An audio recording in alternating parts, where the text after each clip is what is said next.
Bir tərəfdə avtomobillərdən hopan toz, digər tərəfdən zibil.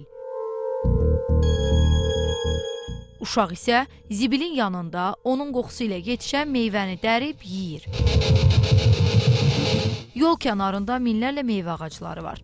Mövsümünə uyğun olaraq gilas, tut, əzgil yetişir. Bu meyvələr görünüşü ilə ağız sulandırdığından yoldan ötənlər onu dərib yeyirlər. Əlim çatan yerdən tut yeyirəm. Anangil deyir zəhərlənərsən. Xeyr. Ziyanı yoxdur, heç nəyin ziyanı. Avtomobil keçirsə hal-hazırda atmosfer doludur cürəvəcürə zəhərli elementlərlə. Evimizdə də, burada da mən şəxsən onlardan qorxmuram. Mütəxəssislər isə yabanı halda bitən meyvələrin insan orqanizminə ziyan olduğunu deyirlər. Meyvələrdə olan faydalı aktiv maddələrin yol kənarındakılarda yox səviyyəsində olduğunu bildirirlər. Tut təbii antibiotikdir.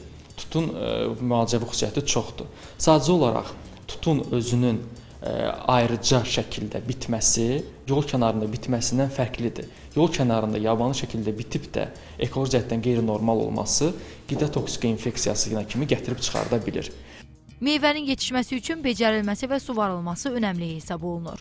Küçələrdəki ağaclarda isə meyvə kör təbii yolla yetişir. Üstəlik, avtomobillərlə yaxın təmasda olduğundan ekoloji cəhətdən də faydalı hesab olunmur. Zəhərlənmə, toksiki proses yarada bilər, antioksidant özəlliyi apara bilər, orqanizm üçün yüklənmə yarada bilir, sonra tərkibindəki hər hansı maddə kimyəvi təsirə məruz qala bilər, sinir-psixi problemlərə kimi gətirib çıxarda bilər. Terapevt həkim Elnur Rəhimovun sözlərinə görə, günü-gündən avtomobillərin sayının artması və nəticədə atmosferə buraxılan zərərli qazların çoxalması küçələrdəki ağacların meyvələrindən uzaq durmağı qaçılmaz edir.